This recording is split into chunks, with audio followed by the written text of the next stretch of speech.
നമ്മൾ കഴിഞ്ഞ സെക്ഷനിൽ പഠിച്ചത് ഒരേ അകലത്തിലുള്ള സമാന്തര വരകൾ, അതായത് പാരലൽ ലൈൻസ് ഏതൊരു ലൈനിനെയും ഈക്വലായിട്ട് ഡിവൈഡ് ചെയ്യുന്നു, അതായത് ഈക്വലായിട്ട് കട്ട് ചെയ്യുമെന്ന് പഠിച്ചു.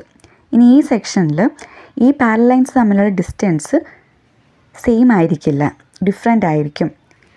ഈ ഫിഗറിൽ തന്നെ രണ്ട് പാരലൽ ലൈൻസ് തമ്മിലുള്ള ഡിസ്റ്റൻസ് 3 സെൻറ്റിമീറ്ററും അത് കഴിഞ്ഞിട്ടുള്ളത് 2 സെൻറ്റിമീറ്റർ, മൊത്തം 3 പാരലൽ ലൈൻസാണ് ഇവിടെ വരച്ചേക്കുന്നത്. രണ്ടെണ്ണം തമ്മിലുള്ള ഡിസ്റ്റൻസ് 3 സെൻറ്റിമീറ്ററും അടുത്ത രണ്ടെണ്ണം തമ്മിലുള്ള ഡിസ്റ്റൻസ് 2 സെൻറ്റിമീറ്ററുമാണ്. ഒരു ലൈൻ ക്രോസിൽ വരച്ചിട്ടുണ്ട്. ഈ ലൈനിനെ ഇത് ഈക്വലായിട്ട് കട്ട് ചെയ്യുമോ? ഇല്ല, കാരണം ഈ പാരലൽ ലൈൻസ് തമ്മിലുള്ള ഡിസ്റ്റൻസ് സെയിം അല്ലാത്തത് കൊണ്ട് ഈ ലൈനെ അത് ഈക്വലായിട്ട് കട്ട് ചെയ്യത്തില്ല. ഇനി നമുക്ക് നോക്കേണ്ടത്, ഇനി ഇത് ഒരേ അംശബന്ധത്തിലാണോ കട്ട് ചെയ്യുന്നത്, അതായത് ഇവിടെ 2ഉം 3ഉം അല്ലേ, അത് ഒരേ റേഷ്യോയിലാണോ കട്ട് ചെയ്യുന്നത് നമുക്ക് നോക്കേണ്ടത്. ഇവിടെ 2ഉം 3ഉം അല്ലേ, അന്നേരം 2:3 എന്നുള്ള റേഷ്യോയിൽ തന്നെയാണോ ഈ ലൈനെ ഈ പാരലൽ ലൈൻസ് കട്ട് ചെയ്യുന്നതെന്നാണ് നമുക്ക് നോക്കേണ്ടത്. അതിനായിട്ട് ഞാൻ ഓരോ സെൻറ്റിമീറ്ററുള്ള പാരലൽ ലൈൻസ്, ഇപ്പം 3 സെൻറ്റിമീറ്ററും 2 സെൻറ്റിമീറ്റർ മൊത്തം 5 സെൻറ്റിമീറ്റർ ഡിസ്റ്റൻസ് ആണുള്ളത്. അന്നേരം ഇതിൻ്റെ ഇടയ്ക്ക് ഓരോ സെൻറ്റിമീറ്റർ ഡിസ്റ്റൻസിൽ ഞാൻ എന്ത് ചെയ്തു, പാരലൽ ലൈൻസ് വരച്ചു. ഈ ഓരോ പാരലൽ ലൈനും തമ്മിലുള്ള ഡിസ്റ്റൻസ് എന്ന് പറയുന്നത് 1 സെൻറ്റിമീറ്റർ ആണ്. അത് നമ്മൾ പഴയ സെക്ഷനിൽ പഠിച്ചതുപോലെ ഒരേ ഡിസ്റ്റൻസിലുള്ള കുറച്ച് പാരലൽ ലൈൻസ് ആണ് ഈ തന്നേക്കുന്നത്. അന്നേരം ഈ ലൈനെ ഇത് ഈക്വലായിട്ടാണല്ലോ ഡിവൈഡ് ചെയ്തേക്കുന്നത്. ഈ ഒരു പോർഷൻ ഞാൻ എക്സ് എന്ന് എടുത്താൽ എല്ലാ പോർഷനും എന്ത് തന്നെ ആയിരിക്കും, എക്സ് എന്ന് തന്നെ ആയിരിക്കും. ഇതെല്ലാ പോർഷനും എന്ത് തന്നെയാണ്, എക്സ് തന്നെയാണ്. അന്നേരം നമുക്ക് ക്ലിയർ ആയിട്ട് എന്ത് പറയാൻ പറ്റും, ആദ്യത്തെ പോർഷനിൽ ഇവിടെ ഈ ലൈൻ്റെ ലെങ്ത് എന്ന് പറയുന്നത് 3x എക്സ് എത്ര നമുക്കറിയത്തില്ല, 3x എടുത്തു. ഇവിടുത്തെ ലൈൻ്റെ ലെങ്ത് എന്ന് പറയുന്നത് 2x ആയിരിക്കും. ഇത് തമ്മിലുള്ള റേഷ്യോ എന്ത് തന്നെ ആയിരിക്കും, 2x:3x എന്ന് പറയുന്നത് 2:3 തന്നെയല്ലേ. അന്നേരം ഈ പാരലൽ ലൈൻസ് തമ്മിലുള്ള ഡിസ്റ്റൻസിൻ്റെ റേഷ്യോസ് തന്നെ ആയിരിക്കും ഇത് കട്ട് ചെയ്യുന്ന ലൈൻസിൻ്റെ ലെങ്ത്തിൻ്റെ റേഷ്യോ. നമ്മൾ ഈ സെക്ഷനിൽ ഇതാ പഠിക്കുന്നത്. ഇപ്പോൾ നമ്മൾ കുറച്ച് പാരലൽ ലൈൻസ് വരച്ച് കഴിഞ്ഞാൽ അത് ഈക്വൽ ഡിസ്റ്റൻസ് അല്ലെങ്കിൽ എന്തായിരിക്കും, ആ പാരലൽ ലൈൻസ് തമ്മിലുള്ള ഡിസ്റ്റൻസിൻ്റെ റേഷ്യോ എന്താണോ ആ റേഷ്യോയിൽ തന്നെയായിരിക്കും അതിലൊരു ലൈൻ വരച്ച് കഴിഞ്ഞാൽ അതിനെ കട്ട് ചെയ്യുന്നത്. ഇവിടെ നമ്മുടെ പാരലൽ ലൈൻസ് തമ്മിലുള്ള റേഷ്യോ എന്തായിരുന്നു, 2:3. ഇവിടെ 2 സെൻറ്റിമീറ്ററും 3 സെൻറ്റിമീറ്ററും ആയിരുന്നു, 2:3 ആയിരുന്നു. അന്നേരം ഈ പാരലൽ ലൈൻസ് കട്ട് ചെയ്യുന്ന ലൈൻ്റെ റേഷ്യോ എന്ത് തന്നെയാണ്, 2:3 തന്നെയാണ്. ഓക്കെ ആണല്ലോ. ഇനി നമുക്കിന്ന് പ്രൂവ് ചെയ്യണം. ഇപ്പം ഇവിടെ ഞാൻ 3 പാരലൽ ലൈൻസ് വരച്ചിട്ടുണ്ട്. ഇതിനെ കട്ട് ചെയ്തുകൊണ്ട് 2 ലൈൻസും വരച്ചിട്ടുണ്ട്. അതിന് ലെങ്ത് എയും ബിയും പിയും ക്യൂവും കൊടുത്തേക്കുന്നത്. ആദ്യത്തെ ലൈന് എയും ബിയും ആയിട്ടും രണ്ടാമത്തെ ലൈന് പിയും ക്യൂവും ആയിട്ടാണ് കട്ട് ചെയ്തേക്കുന്നത്. ഇനി ഈ 2 ലൈനിനെയും ഒരേ റേഷ്യോയിലാണോ ഈ പാരലൽ ലൈൻസ് കട്ട് ചെയ്യുന്നത് നമുക്ക് ചെക്ക് ചെയ്യാനുള്ളത്.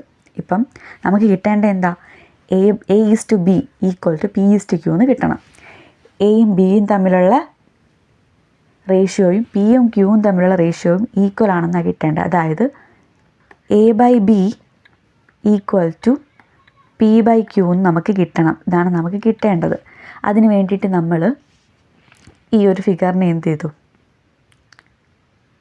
2 ട്രയാങ്കിളായിട്ട് നമ്മൾ കൺസിഡർ ചെയ്യുക. അതായത് ഈ 2 ട്രയാങ്കിൾസ് നമ്മൾ മൊത്തത്തിൽ എത്ര ഉണ്ട്, അതുപോലെ ഇതുപോലെ 2 ട്രയാങ്കിൾസ് നമുക്ക് വരയ്ക്കാം. അത് നമുക്കിത് നോക്കാം. എയും ബിയും ബേസ് ആക്കിക്കൊണ്ട് നമ്മൾ 2 ട്രയാങ്കിൾസ്, അല്ലെങ്കിൽ ആദ്യത്തെ ലൈൻ ബേസ് ആക്കിക്കൊണ്ട് നമ്മൾ ട്രയാങ്കിൾ വരച്ചേക്കുക. എയും ബിയും ആയിട്ടുള്ള ആദ്യത്തെ ലൈനെ കട്ട് ചെയ്തേക്കുന്നത് ഈ എ ബേസ് ആയിട്ടുള്ള ട്രയാങ്കിളിൻ്റെ ഏരിയ എയും ബി ബേസ് ആയിട്ടുള്ള ട്രയാങ്കിളിൻ്റെ ഏരിയ ബിയുമാണ്. എ ബേസ് ആയിട്ടുള്ള ട്രയാങ്കിൾ താണ്ടെ ഈ ഒരു ട്രയാങ്കിളിൻ്റെ ഏരിയ എയും ബി ബേസ് ആയിട്ടുള്ള ട്രയാങ്കിളിൻ്റെ ഏരിയ ബിയുമാണ്. നമ്മൾ 8ൽ നമ്മളൊരു തിയറം അല്ലെങ്കിൽ ഒരു പ്രിൻസിപ്പിൾ പഠിച്ചിട്ടുണ്ട്.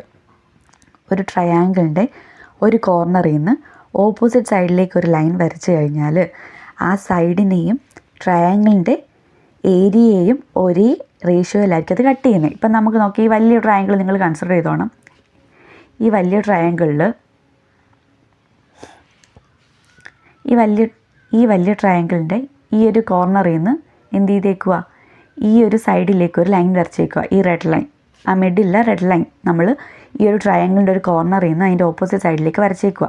ഈ സൈഡിനെ അത് കട്ട് ചെയ്തേക്കുന്ന ഏത് റേഷ്യോയില്ല? A:B എന്നുള്ള റേഷ്യോയില്ല.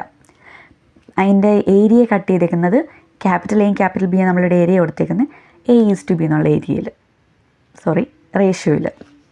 അതായത് നമുക്ക് എന്ത് പറയാം? ഈ സ്മോൾ a ഈസ്റ്റ് സ്മോൾ ബിയും ക്യാപിറ്റൽ A ഈസ്റ്റ് ക്യാപിറ്റൽ ബിയും എന്തായിരിക്കും? ഈക്വൽ ആയിരിക്കും. ഏത് പ്രിൻസിപ്പിളാണ് നമ്മൾ യൂസ് ചെയ്യുന്നത്? ഒരു ട്രയാങ്കിളിൻ്റെ ഒരു കോർണറിൽ നിന്ന് ഓപ്പോസിറ്റ് സൈഡിലേക്ക് ഒരു ലൈൻ വരച്ചാൽ ഈ വരയ്ക്കുന്ന ലൈൻ ഈ സൈഡിനെയും ഈ ട്രയാങ്കിളിൻ്റെ ഏരിയയെയും ഒരേ റേഷ്യോയിലായിരിക്കും കട്ട് ചെയ്യുന്നത്. നമുക്ക് ഈ ഫിഗറിൽ നിന്ന് ക്ലിയർ ആയിട്ട് എന്തെഴുതാം? A/B equal to capital A by capital B എന്ന് എഴുതാം. കാരണം ആ സൈഡ് തമ്മിലുള്ള റേഷ്യോയും അതിൻ്റെ ഏരിയ തമ്മിലുള്ള റേഷ്യോയും എന്താണ്? ഈക്വലാണ്. ഈ സെയിം പ്രിൻസിപ്പിൾ വെച്ചിട്ട് ഇവിടെ നമുക്ക് എന്താണ് പറയാം? P ബൈ ക്യാപിറ്റൽ Q എന്തായിരിക്കും? Small p by small q ആയിരിക്കും. നമ്മൾ നേരത്തെ പറഞ്ഞ അതേ പ്രിൻസിപ്പിൾ തന്നെ. ഇനി നമുക്ക് എന്ത് കിട്ടി? ഇപ്പം capital A by capital B എന്നുള്ളത് A/B ആണെന്നും capital P by capital Q എന്നുള്ളത് P/Q ആണെന്നും നമുക്ക് കിട്ടി.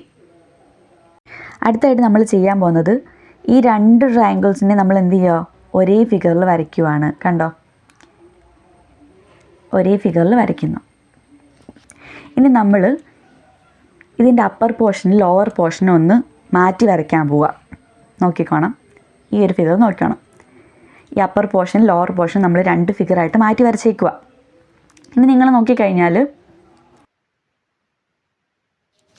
ഇവിടെ ഞാൻ A ബേസ് ആയിട്ടുള്ള ട്രയാങ്കിളിനെ ബ്ലൂ ലൈൻസ് കൊണ്ടും B ബേസ് ആയിട്ടുള്ള ട്രയാങ്കിളിനെ ഗ്രീൻ ലൈൻസ് കൊണ്ട് റെപ്രസെൻറ്റ് ചെയ്തിട്ടുണ്ട്. A ബേസ് ആയിട്ടുള്ള ട്രയാങ്കിളിൻ്റെ ഏരിയ ക്യാപിറ്റൽ Aയും P ബേസ് ആയിട്ടുള്ള ട്രയാങ്കിളിൻ്റെ ഏരിയ ക്യാപിറ്റൽ Pയുമാണ്.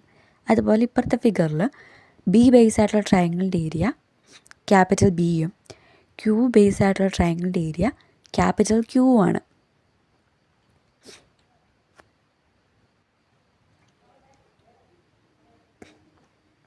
നിങ്ങൾ 8th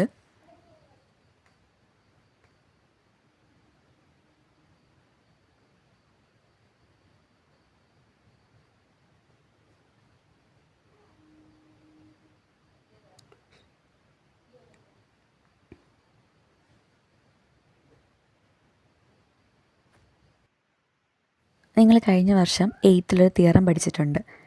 ഈ ട്രയാങ്കിൾസിൻ്റെ ബേസ് സെയിമും അതുപോലെ മൂന്നാമത്തെ വെർട്ടെക്സ് ഈ ബേസിന് പാരലായിട്ടുള്ള ലൈനിലുമാണെങ്കിൽ ഈ ട്രയാങ്കിൾസിൻ്റെ ഒക്കെ ഏരിയ സെയിം ആയിരിക്കും എന്ന് പഠിച്ചിട്ടുണ്ട്. ഈ 3 ട്രയാങ്കിൾസിൻ്റെ ബേസ് സെയിം ആണ്. ഈ 3 ട്രയാങ്കിൾസിൻ്റെ മൂന്നാമത്തെ വെർട്ടെക്സ് ബേസിന് പാരലായിട്ടുള്ള ലൈനിലുമാണ്. അങ്ങനെയാണെങ്കിൽ ഈ 3 ട്രയാങ്കിളിൻ്റെയും ഏരിയ എന്തായിരിക്കും? സെയിം ആയിരിക്കും. ഇതേ പ്രിൻസിപ്പിളാണ് നമ്മളിനി യൂസ് ചെയ്യാൻ പോകുന്നത്. ഈ ഫിഗറിൽ ഈ 2 ട്രയാങ്കിൾസിൻ്റെയും ബേസ് സെയിം ആണ്. തേർഡ് വെർട്ടെക്സ് ഈ ബേസിന് പാരലായിട്ടുള്ള ഒരു ലൈനിലുമാണ്. അങ്ങനെയാണെങ്കിൽ ഈ 2 ട്രയാങ്കിളിൻ്റെയും ഏരിയ എന്താണ്?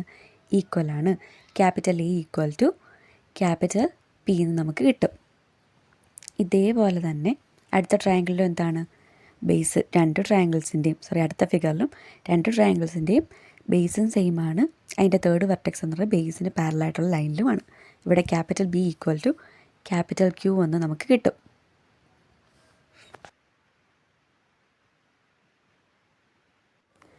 Capital A/B equal to small a/b എന്നും capital P/Q equal to small p/q എന്നും നമുക്ക് നേരത്തെ കിട്ടിയിട്ടുണ്ട്.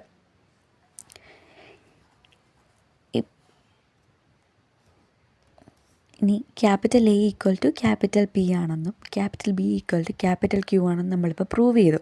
അന്നേരം ഈ A/B ഈക്വൽ ടു P/Q ആണ്. ഈ 2 ഇക്വേഷൻ്റെയും LHS ഈക്വലായി. RHS എന്തായിരിക്കണം? ഈക്വൽ ആയിരിക്കണം. നമുക്ക് എന്ത് കിട്ടി? Small a/b equal to small p/q എന്ന് കിട്ടി. നമുക്കിതായിരുന്നു പ്രൂവ് ചെയ്യേണ്ടിയിരുന്നത്. ഈ 3 പാരലൽ ലൈൻസും ഈ 2 ലൈൻസിനെ ഒരേ റേഷ്യോയിലാണ് കട്ട് ചെയ്തേക്കുന്നതെന്ന് നമുക്ക് കിട്ടി. നമ്മൾ നേരത്തെ 3 പാരലൽ ലൈൻസിൻ്റെ കേസാണ് കണ്ടത്. ഇവിടെ ഞാൻ 4 പാരലൽ ലൈൻസ് വരച്ചേക്കുന്നുണ്ട്. ഈ 4 പാരലൽ ലൈൻസ് ഈ ലൈൻസിനെ എങ്ങനെ 3ആയിട്ട് കട്ട് ചെയ്യുന്നു. ഈക്വൽ ആണെന്ന് പറയാക്കൂ? പറ്റില്ല. കാരണം ഈ പാരലൽ ലൈൻസ് തമ്മിലുള്ള ഡിസ്റ്റൻസ് എന്തല്ല? സെയിം അല്ല. അന്നേരം ഇവിടെ നമുക്ക് വേണ്ടത് ഈ മൂന്നിനെയും കട്ട് ചെയ്ത് A:B:C എന്നുള്ള റേഷ്യോയിലാണ്. ഈ ലൈനെ കട്ട് ചെയ്തേക്കുന്നത് P:Q:R എന്നുള്ള റേഷ്യോയിലാണ്. ഇതിന് രണ്ടിൻ്റെ റേഷ്യോ സെയിം ആണോ എന്ന് നമുക്ക് ചെക്ക് ചെയ്യാം.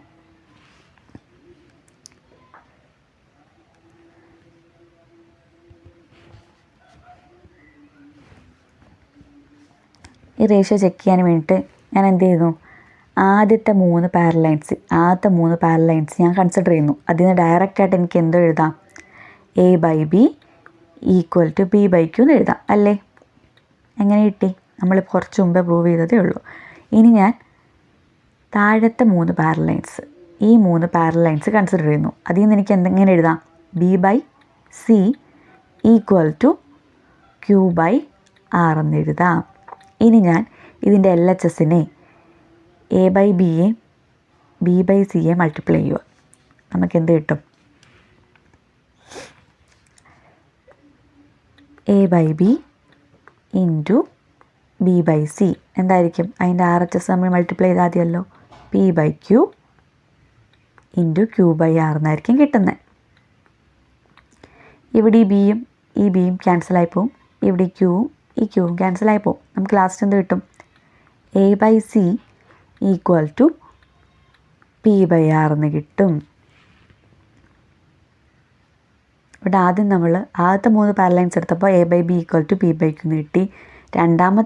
താഴത്തെ മൂന്ന് പാരലൈൻസ് എടുത്തപ്പോൾ B/C = Q/R എന്ന് കിട്ടി. നമ്മൾ അതിനെ തമ്മിൽ മൾട്ടിപ്ലൈ ചെയ്തപ്പോൾ നമുക്ക് ഓൾറെഡി എന്ത് കിട്ടി? A/C = P/R എന്ന് കിട്ടി. നമുക്ക് എന്ത് പറയാം? A:B:C എന്ന് പറയുന്നത് എന്ത് തന്നെ ആയിരിക്കും? P:Q:R തന്നെയായിരിക്കും. ABC ആദ്യത്തെ ലൈനിനെ ABC എന്നാണ് നമ്മൾ കട്ട് ചെയ്യുന്നത് അല്ലേ. ആ ലൈൻ കട്ട് ചെയ്യും. ആദ്യത്തെ ലൈനിനെ എങ്ങനെ കട്ട് ചെയ്യുന്നത്? ABC, അതായത് A:B:C എന്നുള്ള റേഷ്യോയിലാണ്. ഈ അതേ റേഷ്യോയിൽ തന്നെ ആയിരിക്കും രണ്ടാമത്തെ ലൈനെയും ഈ പാരൽ ലൈൻസ് കട്ട് ചെയ്യുന്നത്. A:B:C എന്ന് പറയുന്നത് എന്തായിരിക്കും? P:Q:R ഈക്വൽ ആയിരിക്കും. ഇപ്പം മൂന്നോ അതിലധികമോ പാരൽ ലൈൻസ് വരച്ചു കഴിഞ്ഞാൽ അതിൽ ഏത് രണ്ട് വരകൾ വരച്ചാലും ഈ പാരൽ ലൈൻസ് കട്ട് ചെയ്യുന്നത് ഒരേ റേഷ്യോയിലായിരിക്കും.